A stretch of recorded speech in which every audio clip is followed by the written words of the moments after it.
Hey you all, welcome back to my channel. So today I wanted to go over a possible grouping of brushes that I will use on a single client. I do group these brushes before a gig and put them in individual client pouches. So this pouch will contain the client's touch-up kit, their disposables, and a little palette. And then I'll put the brushes right in this pouch so that way I can just dump my pouch onto my station and begin working on my client without worrying about cross-contamination. I think I'll make a video about what goes into each of these client pouches separate from the brushes. Leave me a comment below if you'd like to see that video.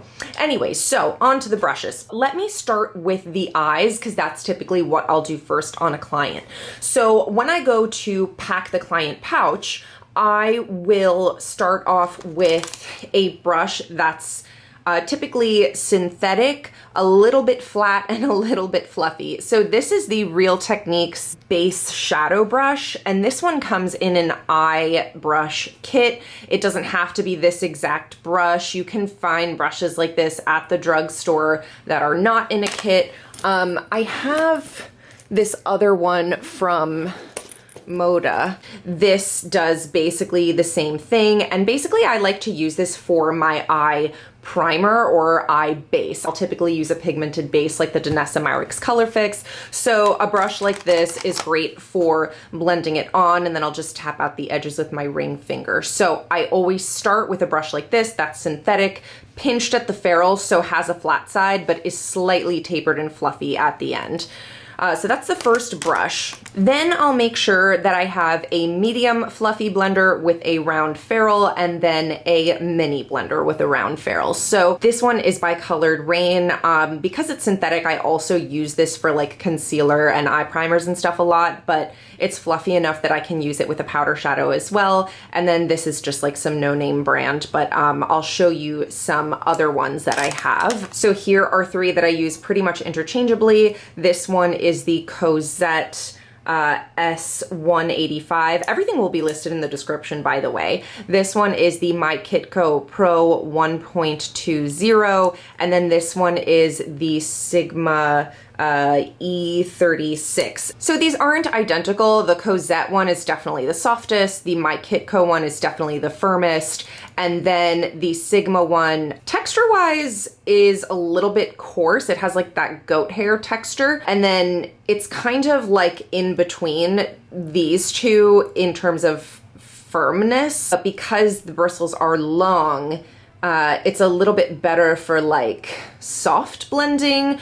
whereas this one's better for blending out a harsh edge or applying color. And the Cozzate one honestly is my least favorite, but it is really good with liquid. So if I want to use the Danessa Myricks Color Fix in the crease, like if I want to do an all liquid eye, I will reach for the Cozzate one. But honestly, when I'm doing a wedding, I will, like I said, pre-pack the brushes so I don't have to waste time or contaminate all my stuff constantly. So honestly, I just make it work. Like I know how to make it work with any brushes. And also, as you can see, I don't have doubles in here really, because I use like tissues and cotton pads to pick up my powder products, and I decant my cream and liquids onto a palette. So I'm not double dipping. I'm not using more than one brush, you know, for the same product.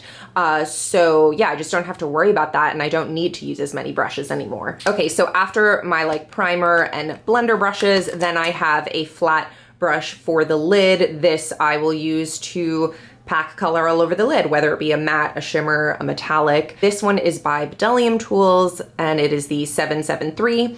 I really like this because it picks up product really well and lays it down really well, and it like almost blends a tiny bit as well. I don't like a really harsh line in the crease, so I like this, but again, I'll make any flat brush work. I would even use something like this for the lid if it was like all that I had, but this is kind of like an ideal situation where, you know, I'm pre-packing and all of my brushes are clean. Now, the next thing I'll typically do is concealer. So I like to have a flat brush to apply liquid products. So this one is the Bdellium Tools 775, and it has a synthetic flat flat edge. I also really like this for cleaning up eyeliner and stuff like that. So it's just good to have like a small flat synthetic brush. And then typically I will take my base shadow brush, and if I need to wipe it off, I will, but I'll use this to blend in concealer in conjunction with like my finger or a wedge sponge. So this is what I'll use for like my small areas for cream and liquids. And then I will pack a foundation brush. In my actual kit, I keep some like bigger brushes on hand just in case I need to cover a larger surface area. Anyway, this one's kind of right in between what I might need, so it's pretty versatile. It's the Mykitco 0.22, and it's pretty dense, but really tapered at the end. So I love anything like tulip shaped.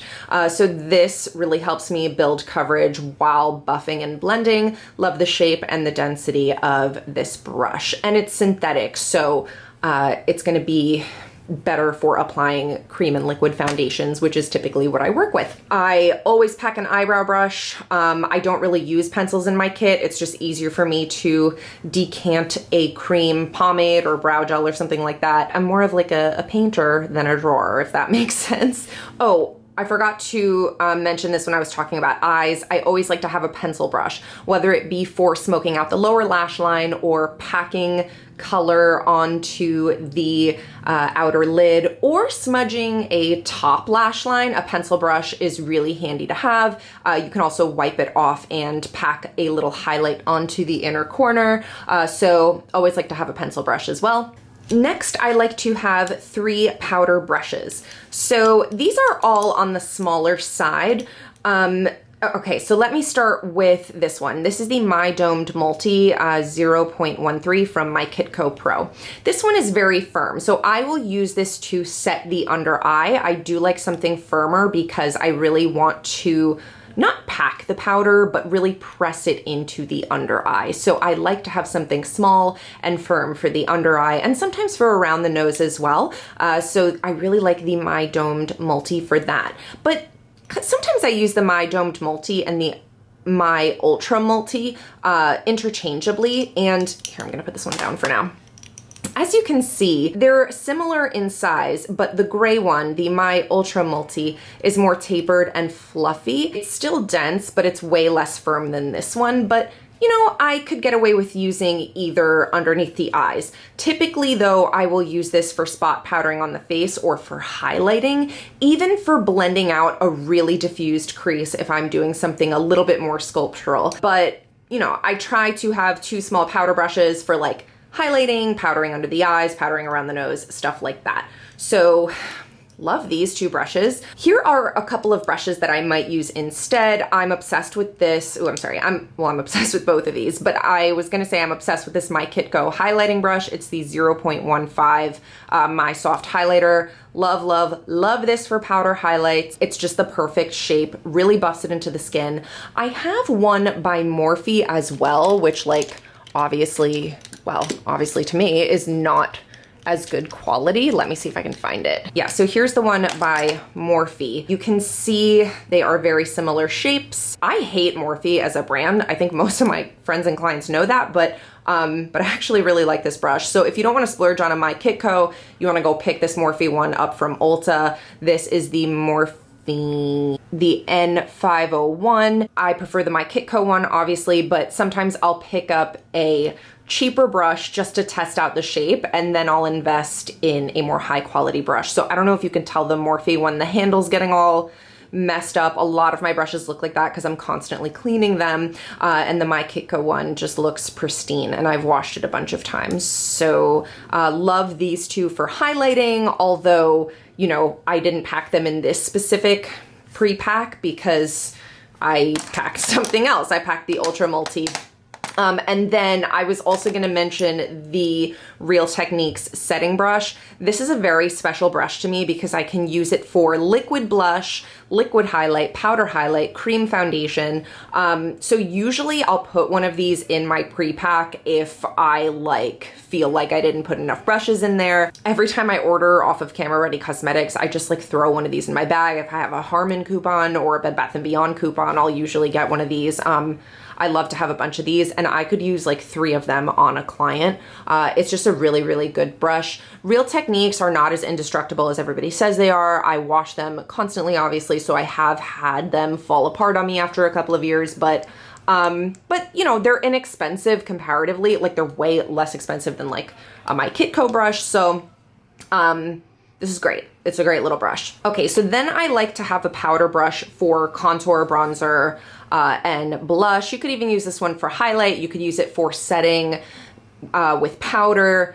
You could probably use this brush for like literally anything. This is my favorite brush right now. Like, I am obsessed with it. It is the Mykitco 0.27. It hasn't been out that long, so I can't say that it's like stood the test of time or anything, but it has the perfect size and shape for me. Like, I really like to build my cheek products, and this is just perfect. I mean, it's just flimsy enough that it's got enough give to really blend. And despite it being synthetic, it blends powder really, really well. And you all know I love this like tulip-y kind of shape, but it's not too tulip shaped that I like can't get like a nice round shape with it. And I really like to apply blush in a really round shape, if that makes sense. Whereas some like tulip shape brushes, I'm like struggling to build and blend. I don't know. So this is the My Soft powder. I just can't stop touching it. It's amazing. So I picked up a bunch of these and I'm loving them. Lastly, I will make sure I have a brush for eyeliner and lips. These are by Bdellium Tools. I tend to do Bdellium Tools for little brushes like these because they don't always last the longest. They need to be cleaned a little bit more vigorously to get the product out. But Bdellium Tools does have a line of brushes with blue handles. Let me show you. So this is what their blue handles look like. It's the Golden Triangle collection. These lasted a little bit longer because they're like lacquered, whereas if these have any moisture on them, the coating will crack.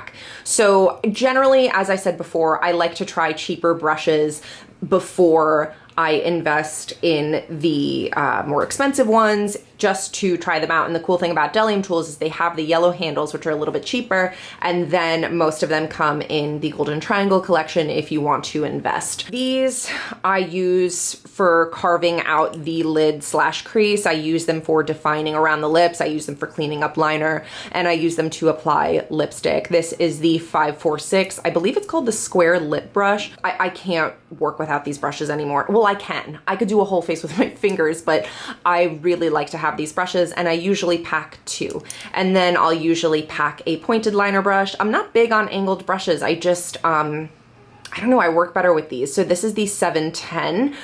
This one's a little bit fatter than I usually will use, but it has a really nice taper, so I can still get a really clean edge with it. Let me show you one that I really like. Okay, so this is their bent liner brush. A lot of seasoned makeup artists do not prefer a bent liner brush. I actually do. Like, I like to get really close to the client's face when I'm doing liner because it helps me apply liner more steadily. So this is the 708.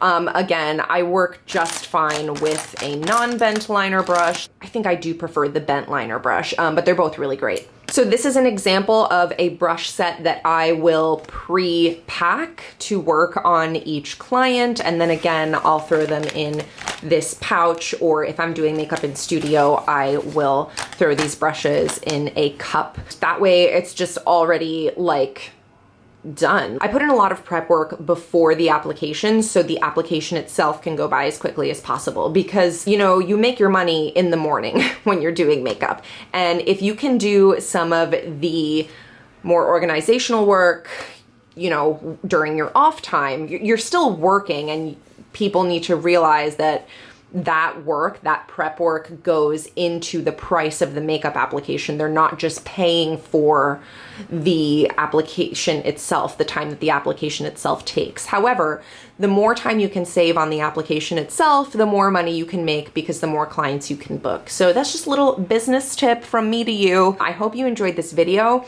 Please let me know in the comments down below if you want to see more videos of this nature. I know a lot of people follow me for like skin tone specific stuff, but I love my brushes and I don't think I could have a channel without talking about them. So anyway, let me know if you want to see more kit and tool related things down in the comments. Subscribe, ring the bell for notifications so you don't miss any of my videos, and I will see you in the next one. Bye.